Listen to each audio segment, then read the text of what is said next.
SIR এর পর খসড়া ভোটার তালিকা প্রকাশ করেছে নির্বাচন কমিশন। তালিকায় বহু মতুয়ার নাম বাদ গিয়েছে। এ নিয়ে তৈরি হয়েছে ক্ষোভ।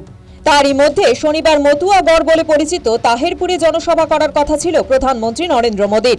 মনে করা হয়েছিল এই সভা থেকে মতুয়াদের বার্তা দেবেন প্রধানমন্ত্রী, কিন্তু খারাপ আবহাওয়ার জন্য জনসভা না করেই দিল্লিতে ফিরে যেতে হয়েছে মোদীকে। তার একটি অডিও বার্তা শোনানো হয় সভাস্থলের মঞ্চ থেকে। যদিও সেই বার্তায় ছিল না খসড়া ভোটার তালিকায় নাম বাদ যাওয়া মতুয়াদের প্রতি কোনো আশ্বাস।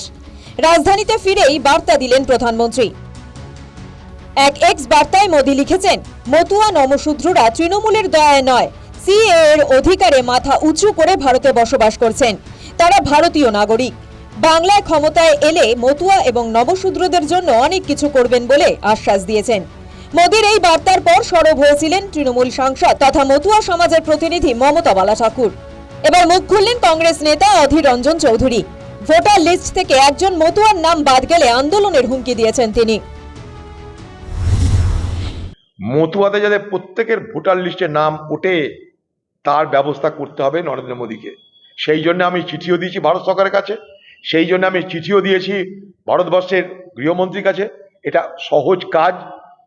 বর্ডারে বর্ডারে যেখানটায় মতুয়ারা থাকে সেখানে ক্যাম্প খুলুন, সেখানে ক্যাম্প খুলে তাদের নথিপত্র দেখে কমসে কম নাগরিকত্ব প্রমাণ করতে তাদেরকে সময় দিন। ওসব এক্সপোস্টে কি বলছেন দেখার দরকার নাই।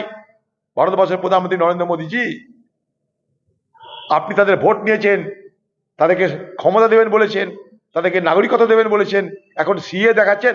2019 সালের সিএ, এখন কি দেখাচ্ছেন সিএ? এতদিন করেননি কেন? একদিকে তৃণমূল আরেকদিকে বিজেপি মতুয়াদের খেলাচ্ছে। এসআইআর এর পর খসড়া ভোটার তালিকা থেকে মতুয়াদের নাম বাদ পড়া নিয়ে সরগরম রাজ্য রাজনীতি। গত নির্বাচনে মতুয়াগড়ে ভালো ফল করেছিল বিজেপি। 26-এ তার পুনরাবৃত্তি হয় কিনা সেদিকে তাকিয়ে ওয়াকিবহাল মহল।